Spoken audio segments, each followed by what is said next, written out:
louvarmos ao nome do Senhor Jesus. E, aliás, é bom, né, louvar o Senhor, esses hinos tão maravilhosos. E a palavra de Deus nos afirma que o nosso Deus, Ele habita no meio dos louvores. E é por isso que é tão bom nós louvarmos e adorarmos ao nome do Senhor. Mas também, de forma muito especial, prazerosa e alegre, é meditarmos na palavra do Senhor e aprender aquilo que Deus também está falando conosco por meio de sua palavra, que é certamente a maior revelação a respeito de Deus, do seu plano e de sua natureza, para que nós assim também o sirvamos com todo o nosso coração. E nesta manhã, lição de número 10, dia 7 de junho de 2020, a intercessão pelos Efésios. Abre aí a sua Bíblia, se você não tem ainda a sua revista, abre a sua Bíblia na carta de Paulo aos Efésios, no capítulo 3, versículos 14 a 21. É o texto que embasa o comentário bíblico desta manhã. Nós vamos fazer aqui, seguindo o comentário, nós vamos pontuar cada um desses versículos que estão contidos nesse texto na leitura bíblica em classe. E pega aí a sua revista, a sua Bíblia, quando você vai abrindo aí, encontrando Efésios. Efésios fica no Novo Testamento. Efésios capítulo 3. Vamos fazer aqui a leitura textual, da verdade prática e então da leitura bíblica em classe. O textual nos diz assim: por causa disso, me ponho de joelhos perante o Pai de nosso Senhor Jesus Cristo, do qual toda a família nos céus e na terra toma o nome. Efésios capítulo 3, versículos 14 e 15. A verdade prática nos diz assim: devemos interceder pelos eleitos de Cristo, para que eles sejam fortalecidos de poder, vivam em comunhão e exercitem o amor de Deus. A leitura bíblica em classe, como eu já disse, está em Efésios capítulo 3, versículos 14 a 21, que nos diz assim: por causa disso, me ponho de joelhos perante o Pai de nosso Senhor Jesus Cristo, do qual toda a família dos céus e na terra toma o nome, para que, segundo as riquezas da sua glória, vos conceda a altura e a profundidade e conhecer o amor de Cristo, que excede todo o entendimento, para que sejais cheios de toda a plenitude de Deus. Ora, aquele que é poderoso para fazer tudo, muito mais abundantemente além daquilo que pedimos ou pensamos. Aleluia! Senhor, Deus e Pai, te agradecemos a Deus nesta manhã pela oportunidade que temos de estar em tua casa, em tua presença neste dia. Te pedimos, ó Deus, continua conosco, fala conosco e abra, Senhor Deus, o nosso entendimento, para que possamos compreender os mistérios, ó Pai, da tua palavra revelados aqui neste texto tão precioso. Meu Deus, em nome de Jesus, fica conosco, por Jesus. Amém. Meus amados irmãos, esse texto do apóstolo Paulo aos Efésios era a sua segunda oração nessa carta. Eu vou tentar aqui abreviar algumas considerações, porque nós começamos um pouco atrasados, como o pastor Eliseu falou aqui no início, por um problema técnico, mas eu vou tentar aqui agilizar algumas coisas, mas não sei se a gente vai conseguir terminar no horário que a gente costuma terminar. Mas esse texto, irmão, como eu disse, é a segunda oração do apóstolo Paulo registrada nessa carta aos Efésios. E é interessante porque a verdade prática diz que nós devemos interceder pelos eleitos de Cristo. O ponto central de nossa lição é que nós temos que interceder, temos o dever de interceder uns pelos outros em amor. Um dos objetivos, ou o objetivo geral da lição, é aprender a eficácia da oração no fortalecimento, restauração e crescimento espiritual da Igreja de Cristo. E se você fez a leitura diária, você vai ver, você deve ter visto que os temas que são abordados versículos pensados aqui para a leitura diária, todos eles falam a respeito da oração. Então, a oração é algo essencial e é indispensável na vida do cristão. A oração é a forma pela qual nós conversamos com Deus. Deus fala conosco de diversas maneiras. Deus fala conosco através da sua palavra, Deus fala conosco usando alguém em profecia, ou enfim, liberando uma palavra sobre a nossa vida. Deus fala conosco às vezes até mesmo através da natureza. A Bíblia diz que os céus manifestam a glória de Deus, o firmamento anuncia as obras de suas mãos, ou seja, Deus está falando conosco de diversas maneiras. Às vezes até o silêncio de Deus é uma forma dele falar conosco.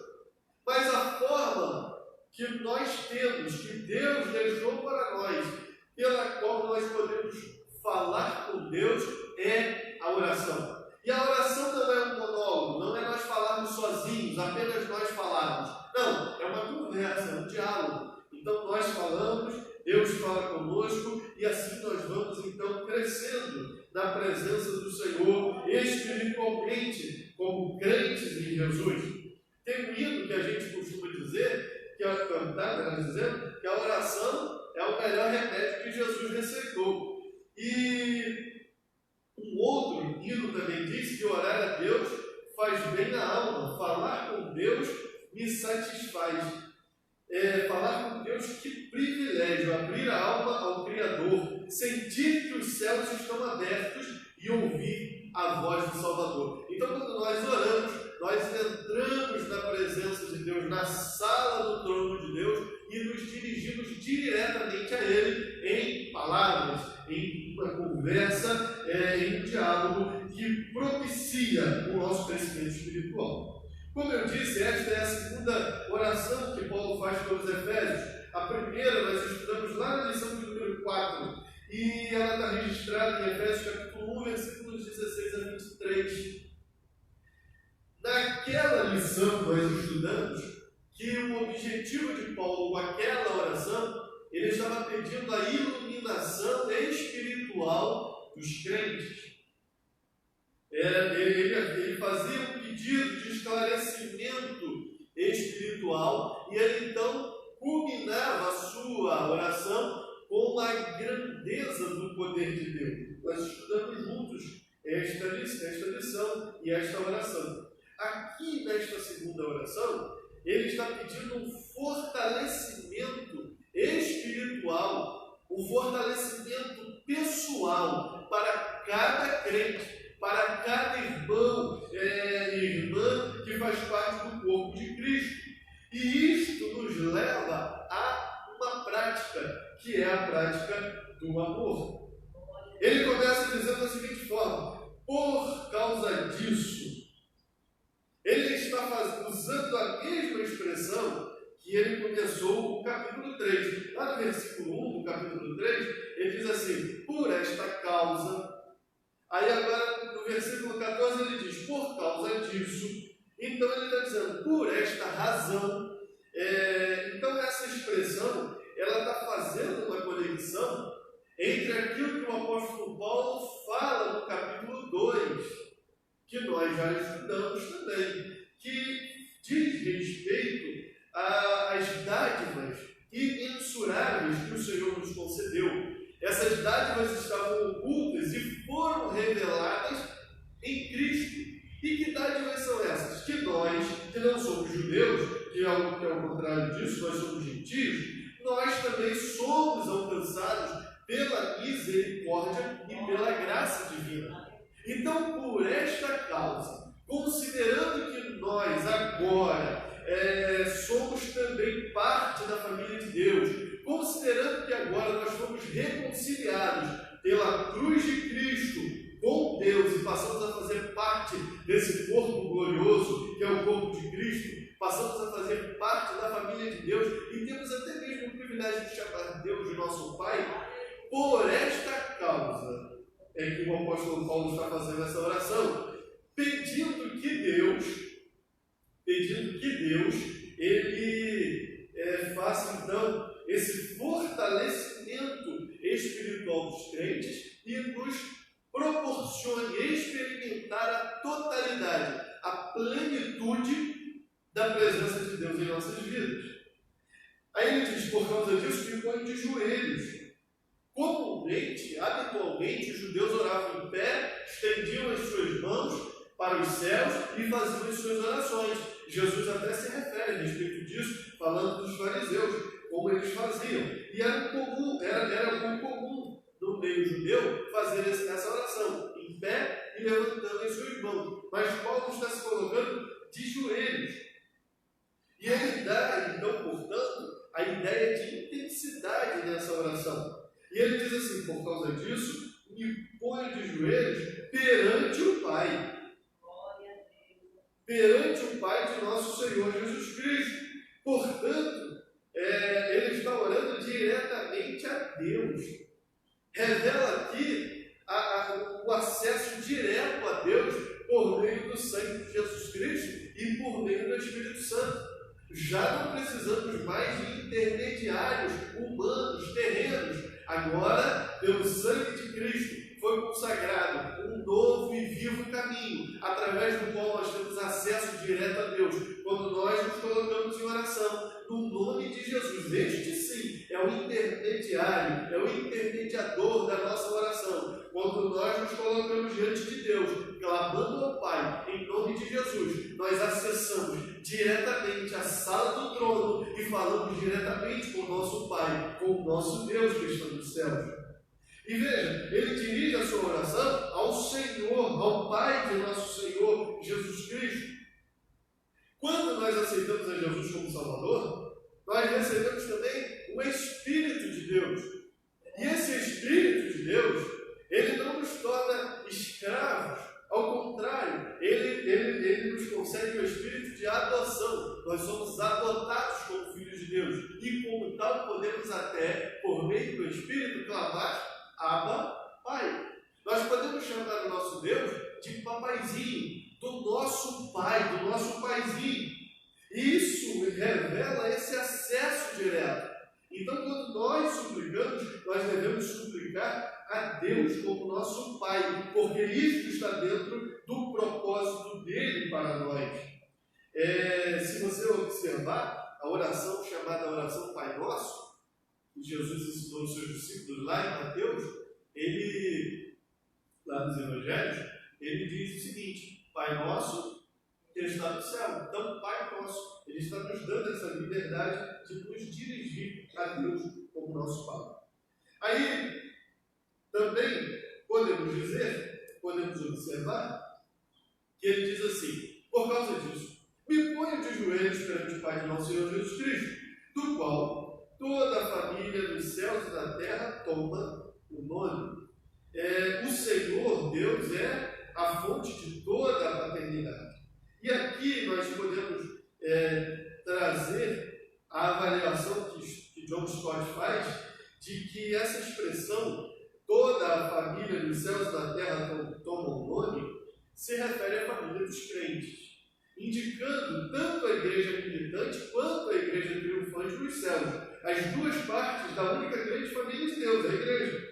A oração torna-se uma comunhão genuína quando nos damos conta de que Deus é o Pai, no sentido mais sublime e mais nobre, e Ele é acessível. Então, quando se diz aqui de toda a família, do qual toda a família dos céus e da terra toma nome, está se referindo, portanto, à família dos santos. E aí, então, vamos aqui à introdução da nossa lição que está no comentário. Após revelar o mistério oculto em todas as suas dádivas, capítulo 3, versículos 1 a 13, que nós já estudamos nas lições anteriores, o apóstolo Paulo passa a orar em favor da igreja de Cristo. Na intercessão paulina, aprendemos que Deus pode fazer tudo além do que pedimos ou pensamos, sendo Ele o único que é digno de ser glorificado. Refletir sobre a oração intercessora do apóstolo Paulo é um tema desta lição. Corroborados com o poder do Espírito. O apóstolo inicia sua oração ao Senhor com um pedido duplo: o poder do Espírito do homem interior e a presença de Cristo nos corações dos crentes.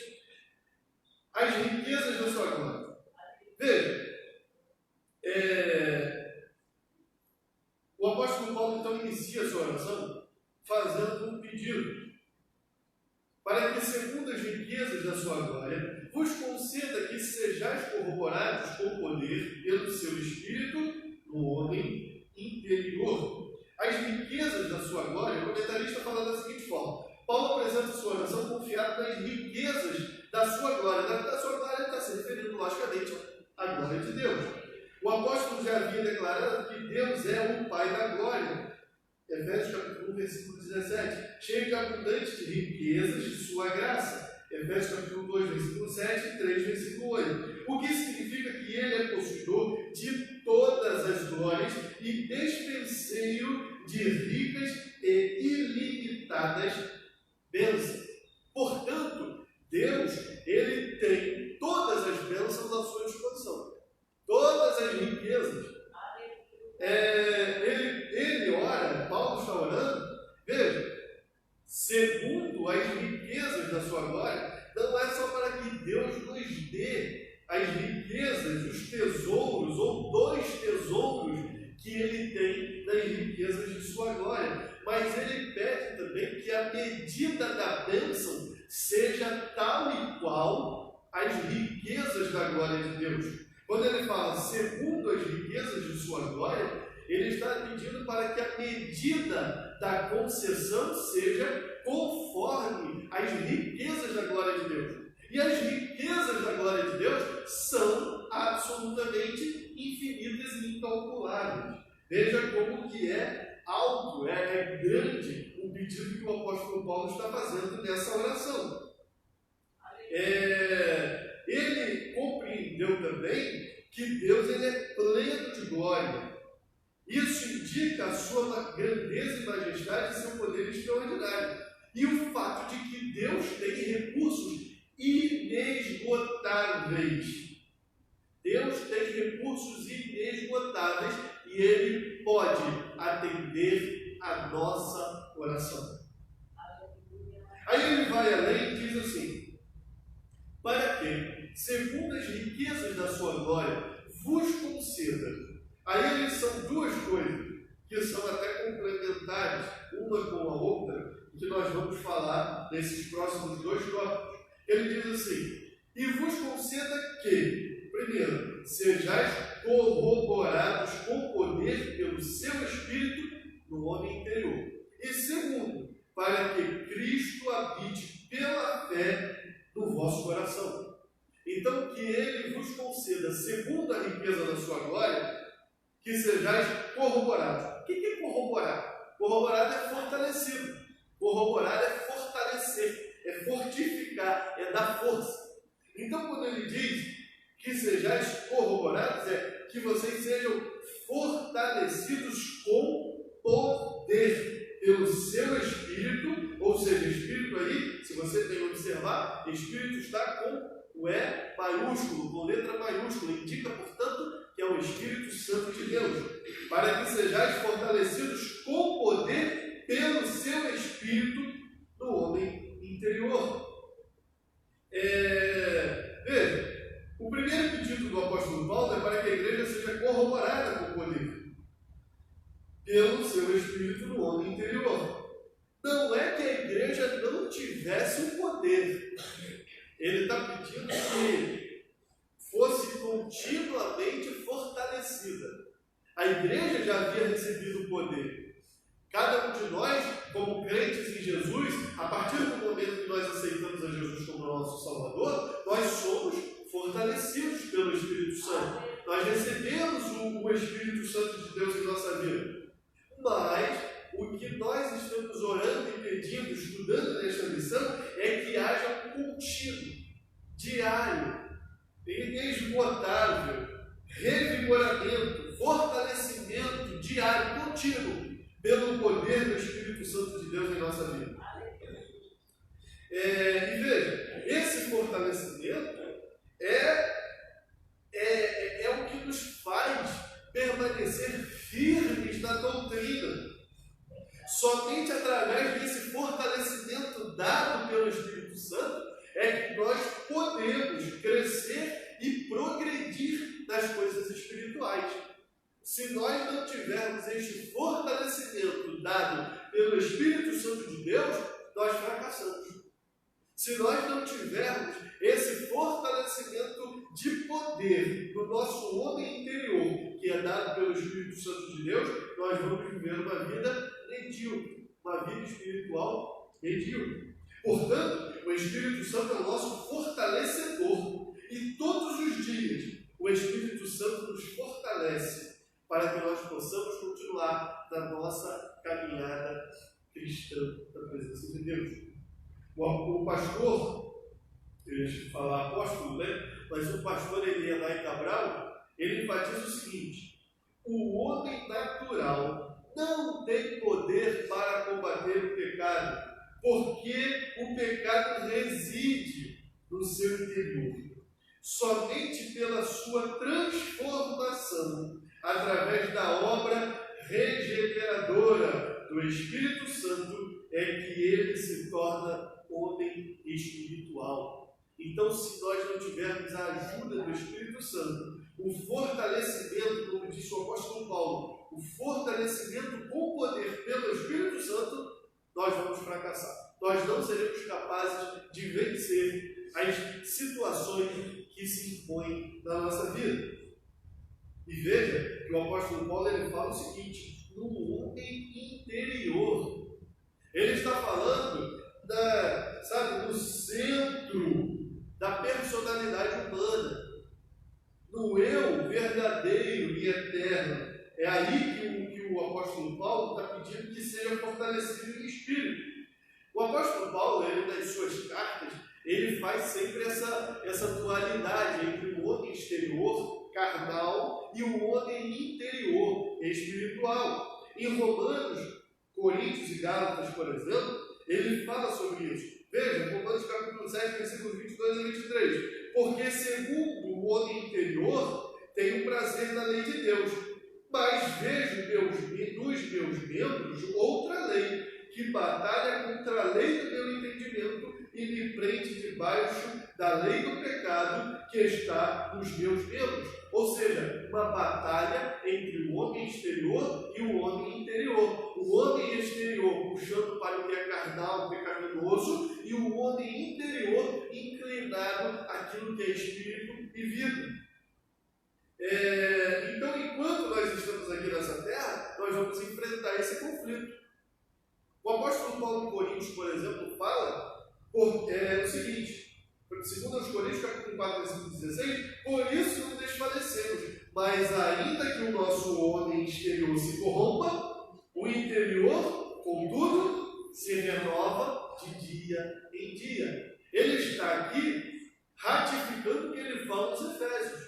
Pelo Espírito Santo de Deus, o nosso homem interior, ele é fortalecido e é renovado de dia em dia. Gálatas capítulo 5, versículo 16, fala exatamente dessa dualidade entre carne e espírito, homem exterior e homem interior. E é uma batalha que é travada, mas nós precisamos perseverar e vencer, porque o Espírito de Deus, pelo seu poder, nos fortalece e nos capacita para vencer essa batalha contra a carne.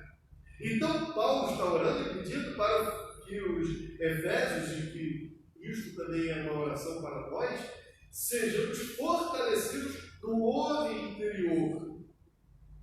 Aí vale dizer que ter o nosso homem interior fortalecido significa ter nossos pensamentos, sentimentos e propósitos colocados cada vez mais sob a influência e orientação, de tal maneira que o Espírito possa manifestar seu poder através de nós e em nós, em medida cada vez maior. Então, quando nós somos fortalecidos pelo Espírito no nosso homem interior, significa que cada vez mais nós estamos sendo submetidos a Deus. Estamos nos submetendo à influência do Espírito Santo de Deus na nossa vida. E já não governamos mais a nós mesmos, mas nós pedimos que o Espírito Santo de Deus governe a nossa vida, dirija os nossos passos, nos coloque no centro da vontade de Deus, de modo que que os nossos sentimentos, propósitos, pensamentos, tudo esteja submetido à inteira vontade de Deus. E quando isso acontece, cada vez somos mais fortalecidos no Senhor, para que possamos alcançar o final da oração do apóstolo Paulo, ser cheios de toda a plenitude de Deus. Meus irmãos, isso aqui é tremendo, é extraordinário. Quando nós estamos sendo fortalecidos no homem interior, é o Espírito Santo de Deus dominando cada uma das áreas da nossa vida, porque nós demos espaço para Ele, para que Ele faça isso. E quanto mais nós fazemos isto, mais nós mortificamos a carne, de modo que nós possamos dizer: já não vivo mais eu, mas Cristo vive em mim. Aleluia! Louvado seja o nome do Senhor. E isto leva ao que o apóstolo Paulo então fala no versículo 17: para que Cristo habite pela fé no vosso coração. Não são ideias distintas. Ser fortalecido pelo Espírito no homem interior não é distinto de Cristo habitar no nosso coração. Ao contrário, são experiências até similares e complementares. Vale dizer o seguinte: para que Cristo habite. Habitar é diferente de pernoitar. Quando eu viajo para uma outra cidade, eu contrato lá reservo um quarto de hotel ou alugo uma casa. Eu passo uma noite no alojamento, no hotel, na casa alugada, mas ali não é a minha habitação. Ali é uma hospedagem, ali é uma residência, nem podemos dizer residência, mas é uma estadia, é algo temporário. Habitar, eu habito na minha casa, no meu lar. O que o apóstolo Paulo está dizendo é o seguinte: Cristo precisa habitar em nossos corações. Aqui habitar é a habitação duradoura, é a habitação contínua, é a habitação perene, permanente. Sabe, a vinda de Cristo para o nosso coração é algo tremendo. Cristo não chega no nosso coração quando nós abrimos espaço para Ele. Cristo não chega em nosso coração como um viajante, como um turista, como alguém que está chegando apenas de passagem. Ele vem e toma posse. Essa casa agora é minha. Quem manda aqui sou eu. E ocupa todos os espaços da nossa vida. Preenche todos os espaços da casa. Não é alguém que fica com um quarto alugado, que mora de aluguel num quartinho que não tem liberdade para entrar nos outros cômodos da casa, não. Cristo habita, Ele passa a ser o dono da nossa casa, Ele passa a habitar em nosso coração. É a habitação do dono da casa no seu próprio lar.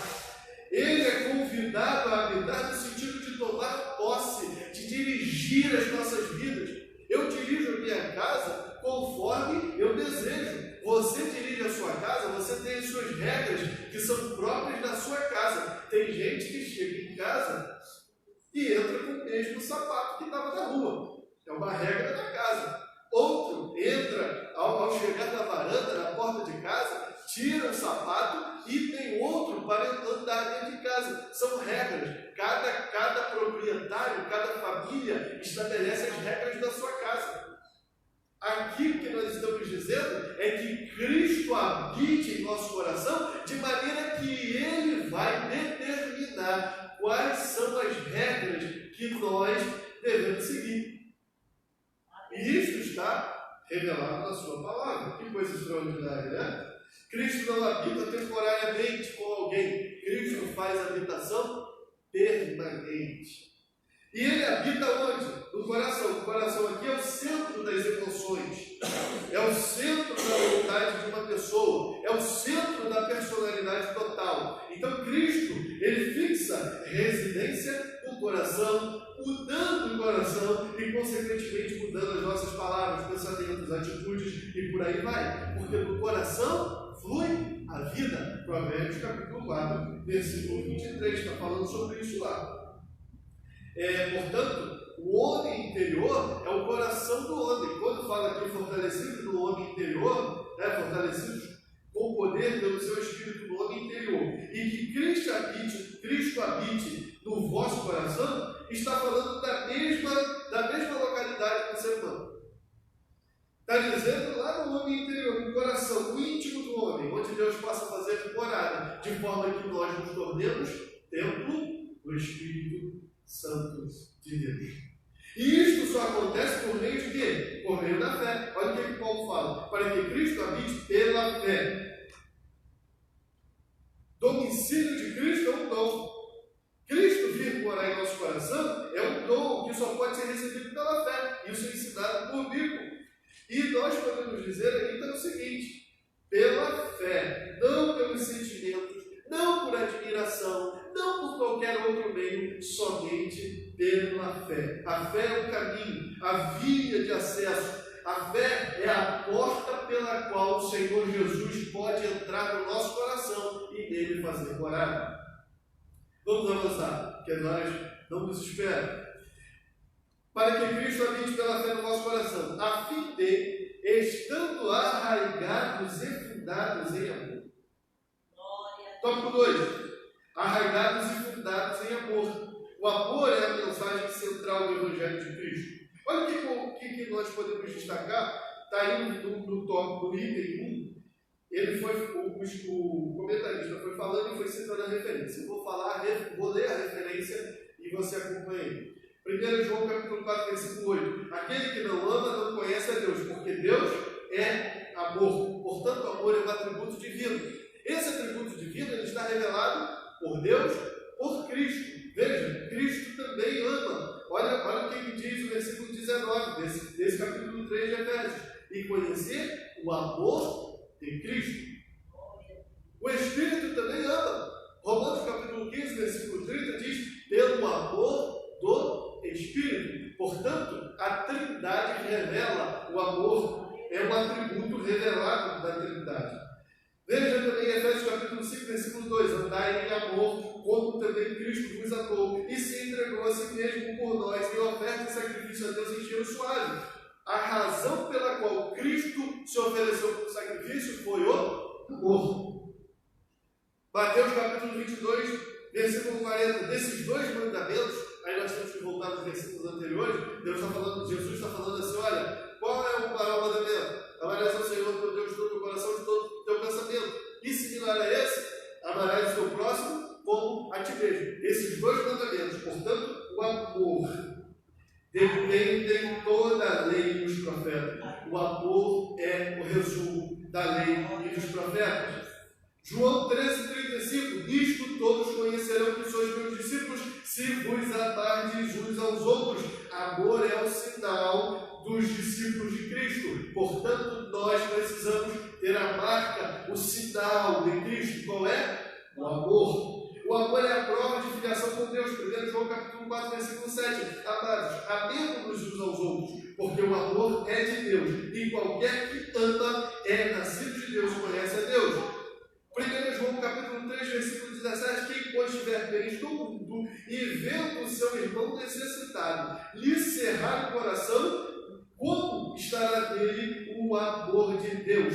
O amor precisa ser expresso através de atitudes concretas. 1 Coríntios capítulo 13, versículo 13.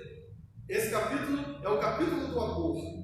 É a ode do apóstolo Paulo ao amor. E aí ele diz assim no versículo 13, último versículo: agora, pois, permanecem a fé, a esperança e o amor. Estas três. Mas a maior desta é o amor. Portanto, o amor é a maior de todas as virtudes e o princípio que norteia os dons do Espírito Santo. O apóstolo Paulo chega a dizer nesse capítulo 13 que podemos falar a língua dos anjos e dos homens, podemos profetizar, entender os mistérios, podemos ser um crente do reteté, como a gente costuma dizer aí. Mas se não tiver amor, não adianta nada. Ele chega a dizer exatamente isso: para nada se aproveita. Então, Ele diz arraigados e fundados em amor. É uma metáfora que ele utiliza. Arraigados e fundados, ele utiliza essas duas metáforas. Ele já falou sobre isso. O pastor Ezi, se não me engano, foi quem deu essa aula sobre o edifício. Estava falando aí sobre uma metáfora arquitetônica. E ele está dizendo aqui, fundados, fundação. Ou seja, é um edifício que está sendo construído. Arraigados é uma planta, né? Ele está fazendo uma referência biológica a uma planta que lança as suas raízes profundas. Portanto, o amor é o solo onde está o edifício e onde está plantada essa árvore com raízes profundas. Nós precisamos, portanto, entrar cada vez mais, arraigar, né? Aprofundar cada vez mais a nossa vida no amor de Cristo. E aí, veja, ele diz assim, em amor, arraigados e fundados em amor. O amor é indispensável, é o solo no qual a vida cristã está enraizada, ou seja, arraigada, e é onde está estabelecido os fundamentos do nosso edifício espiritual. O amor perfeito em nossos corações resulta em crescimento e maturidade, em estabilidade. A vida cristã, ela não tem sustentação sem amor. A vida cristã não tem sustentação sem amor. E o amor é a essência do cristianismo, conforme falado por Paulo em Coríntios, capítulo 13, como eu já falei aqui. Portanto, quando fala arraigados e fundados em amor, nos dá uma ideia de profundidade e maturidade, em contraponto com superficialidade e imaturidade espiritual. Nós precisamos cada vez mais amadurecer espiritualmente em Cristo Jesus.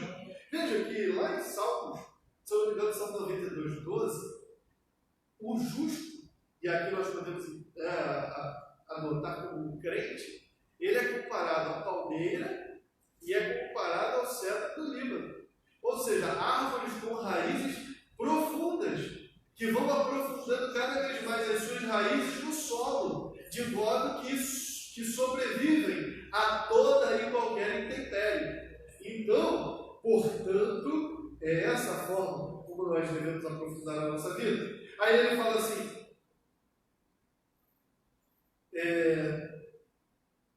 para que Cristo habite pela fé no nosso coração, a fim de estando arraigados e fundados em amor. Versículo 18. Poderes perfeitamente compreender com todos os santos qual seja a largura, o comprimento, a altura e a profundidade. Versículo 19. E conhecer o amor de Cristo. Meus amados. Aqui nós podemos, o comentarista falou no tópico 3 sobre a intensidade do amor de Deus. Eu vou falar sobre o amor de Cristo. Eu vou falar sobre a dimensão e a intensidade. E o apóstolo Paulo, ele usa essas palavras.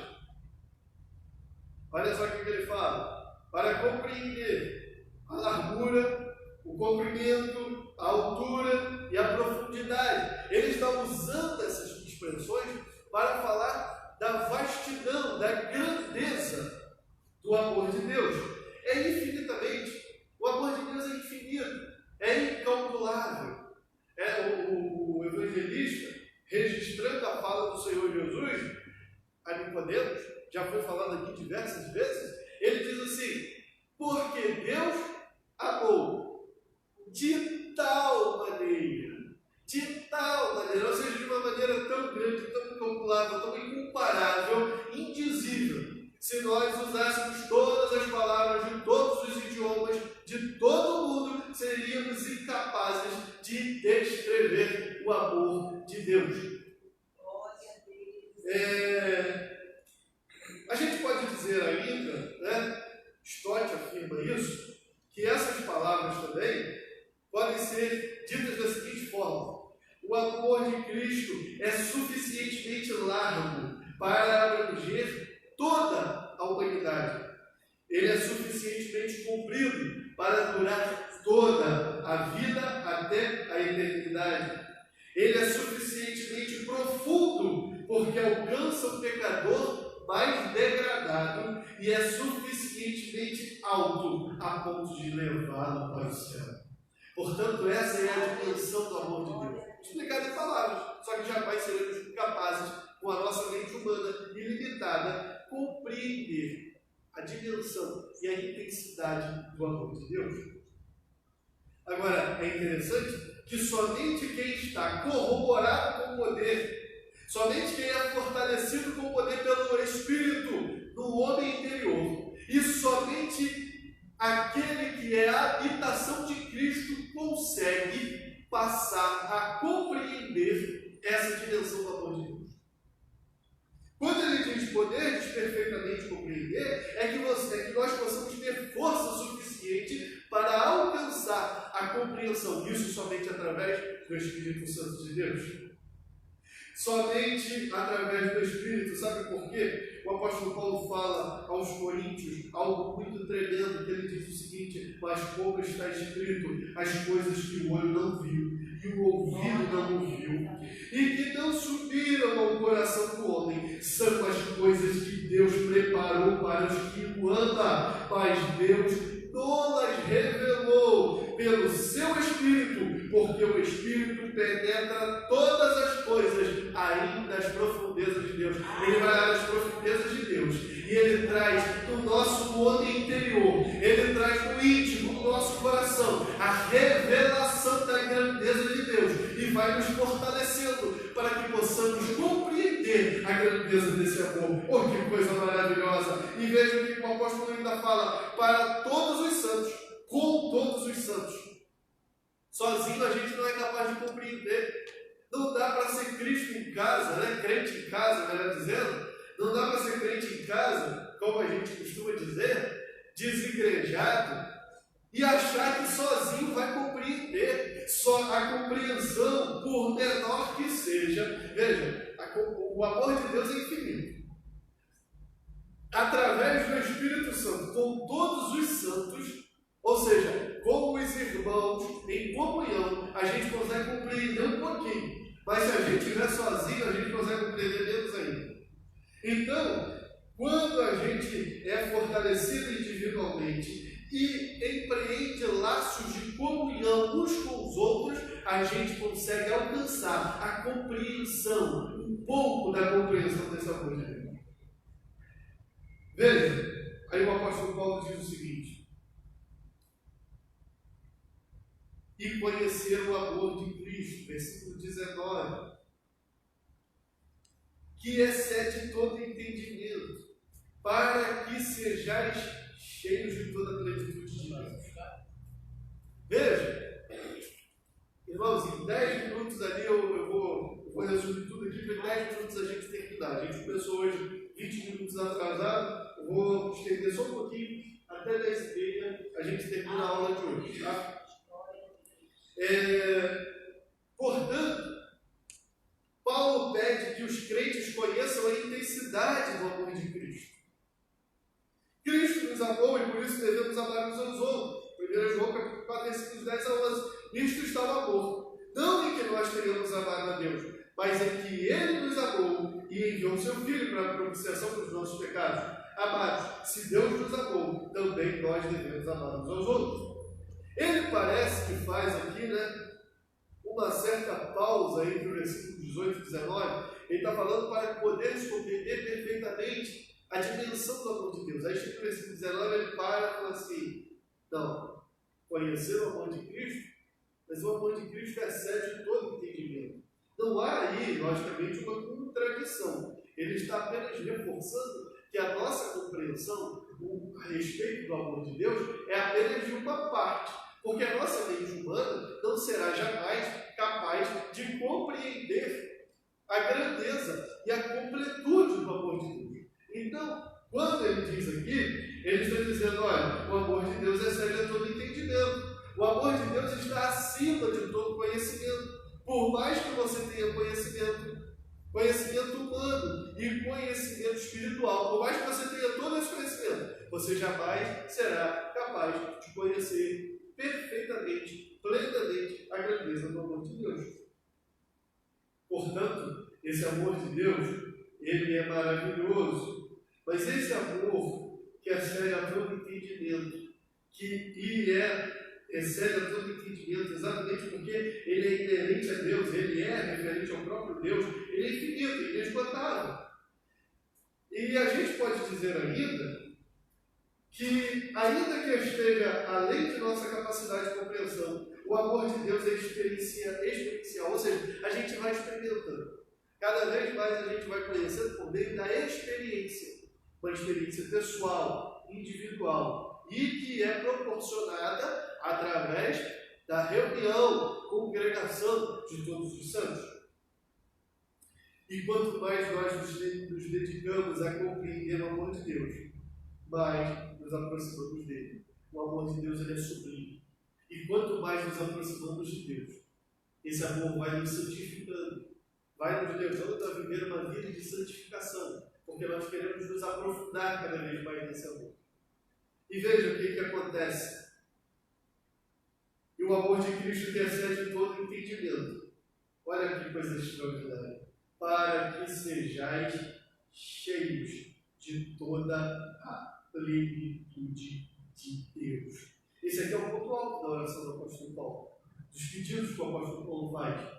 Aqui ele chega no ápice de sua oração, no ápice de seus pedidos, e diz o seguinte: Senhor, Deus, Pai do nosso Senhor Jesus Cristo, fortaleça cada um do Espírito, pelo Espírito do homem interior, que a tua presença habite em cada coração, para que todos sejam cheios da plenitude de Deus. Isto aqui revela a presença de Deus. E essa presença de Deus vai nos encher de uma forma tão ampla, tão plena, que nós vamos refletir e manifestar a partir do nosso homem interior para o nosso homem exterior o caráter e a estatura de Jesus Cristo. Sabe o que é isso? A presença de Deus vai ser tão grande em nossa vida que as pessoas vão olhar para nós e vão ver Cristo na nossa vida. Isso é revelado de forma prática no capítulo 5. Sede, pois, imitadores de Deus, como filhos amados. Quando nós estamos cheios de toda a plenitude de Deus, nós refletimos isto através das nossas atitudes, dos nossos pensamentos, como imitadores de Deus. Nós agimos como Cristo agiria.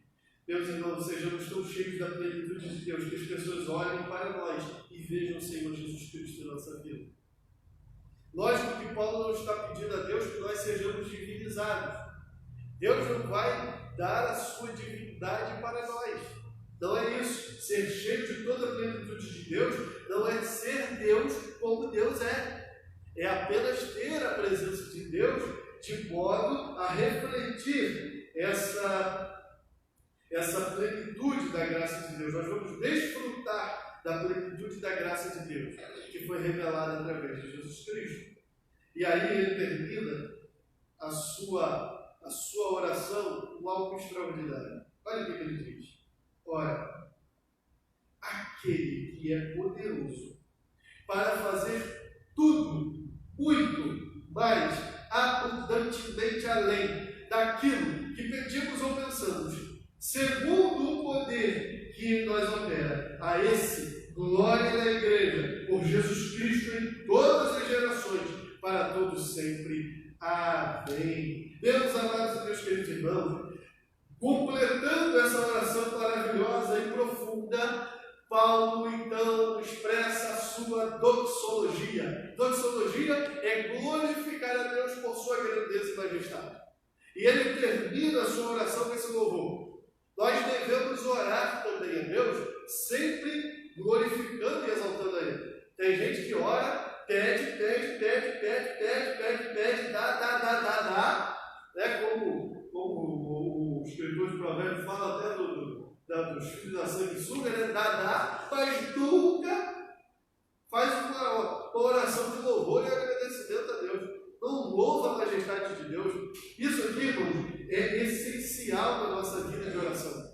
Quando Jesus ensinou os crentes a orar, os discípulos a orar, como eu já falei aqui, a conhecida oração do Pai Nosso, ele termina a oração dizendo o seguinte: teu é o reino, o poder e a glória. Ou seja, é uma doxologia, é uma glorificação à grandeza de Deus. E Paulo faz uma oração tão grande, ele pede algo tão extraordinário, ele faz uma oração com pedidos tão grandes, porque Paulo não pede coisas pequenas aqui não, aqui são coisas, os pedidos de Paulo nessa oração são grandiosos. Ele pede que Deus iluminasse os crentes, os fortalecesse, os enchesse pelo Espírito Santo. Ele faz aqui um pedido tão grande, ele para e inicia um novo parágrafo. Ele fala assim: olha, calma aí, eu pedi coisas tão grandes que eu não posso terminar esta oração sem um louvor grande ao Deus que é grande. E aí ele começa então a exaltar a grandeza e a majestade de Deus. Talvez Paulo parou e falou assim: meu Deus, quanta coisa grandiosa eu pedi, mas eu sei que a tua grandeza não está limitada a isso. Ele para e fala assim: meu Deus, eu pedi ao Senhor coisas grandes, mas eu sei que o Senhor tem capacidade de conceder muito mais do que eu pedi. Aleluia! Louvado seja o nome do Senhor. Vale dizer o seguinte: olha o que ele fala: aquele que é poderoso para fazer tudo. Não existe algo que Deus não possa fazer. Aí ele diz: ele não é só capaz de fazer tudo. Deus é poderoso para fazer tudo, muito mais abundantemente além daquilo que pedimos ou pensamos. Nem todos os nossos pensamentos e sonhos nós temos às vezes até coragem de falar para Deus. Às vezes a gente sonha algo e não tem coragem de expressar isso através de uma oração. Às vezes a gente pensa alguma coisa que gostaria de alcançar, mas a gente não tem coragem de verbalizar isso na oração. Aí olha o que o apóstolo Paulo está dizendo: olha, Deus, Ele pode fazer aquilo que você pediu, mas Ele pode ir além. Ele pode conceder tudo aquilo que você pensou, mas Ele pode ir além. Aquilo que você não pediu, aquilo que você ainda não pensou, Ele tem poder para fazer abundantemente além daquilo, de tudo isso, daquilo que você consegue imaginar, de tudo aquilo que você consegue sonhar. Deus, Ele continua sendo poderoso para fazer além de tudo isso. Aleluia! Louvado seja o nome do Senhor. Jeremias, ele diz lá no seu livro algo extraordinário: os nossos, eu não sei se foi Jeremias ou Isaías, agora eu me confundi. Ele diz assim: os nossos pensamentos são aqui, mas os pensamentos de Deus são bem mais altos do que os nossos. Os nossos caminhos, eles são aqui, mas os caminhos de Deus, eles são muito mais altos do que os nossos. E o apóstolo Paulo está falando exatamente isto: aquilo que você pensa, aquilo que você sonha, aquilo que você pede a Deus, é algo que você consegue atingir com a sua capacidade humana, mas Deus continua muito além de tudo isso, porque Ele é grande, Ele é poderoso. Aleluia! E Ele opera através do Espírito de Deus, segundo o poder que nós opera. E aí Ele convida toda a igreja para adorar ao Senhor. Ele diz a esse quem? A esse Deus. O que ele está querendo dizer com isso? A Ele seja a glória para todo sempre. Aí Ele convida a esse glória na igreja. Aleluia! A igreja é o primeiro lugar onde Deus deve ser glorificado.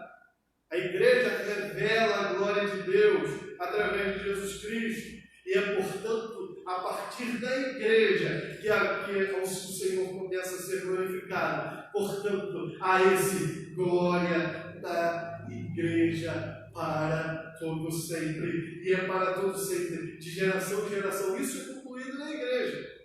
Isso é concretizado na igreja. A geração que fundou a Assembleia de Deus adorou o Senhor e deu glória a Deus. Mas essa geração passou. Veio a segunda, veio a terceira geração. Estamos nessa geração atual e nós continuamos dando glória a Deus na igreja. Nós vamos passar, e se Jesus não tiver ainda voltado para buscar a sua igreja, a próxima geração vai continuar dando glória a Deus na igreja, porque a igreja foi formada como um dos seus propósitos para adorar ao Deus Deus que é grande e é poderoso. Portanto, a Deus seja a honra, a glória, o louvor, o poder, a majestade para todos sempre. Aleluia! Louvado seja o nome do Senhor. Na sua casa neste momento, adore ao Senhor. Meu irmão, esta é uma aula prática, não é uma aula teológica, uma aula apenas teórica, não é uma aula em que nós discutimos aqui teorias teológicas, não. É uma aula em que nós somos convidados para orar e para adorar ao nome santo de nosso Deus. Por isso, adore, exalte ao Senhor, porque Ele é digno. Aleluia! Louvado seja o nome do Senhor. É o Cordeiro que foi morto e reviveu. A Ele seja a honra, seja a glória, seja o louvor para todos sempre. Aleluia! Louvado, glorificado seja o Senhor para sempre. Meus amados irmãos, que nós possamos ter essa vida de oração e de adoração na presença do Senhor, e assim sermos fortalecidos no Senhor todos os dias, para que possamos vencer.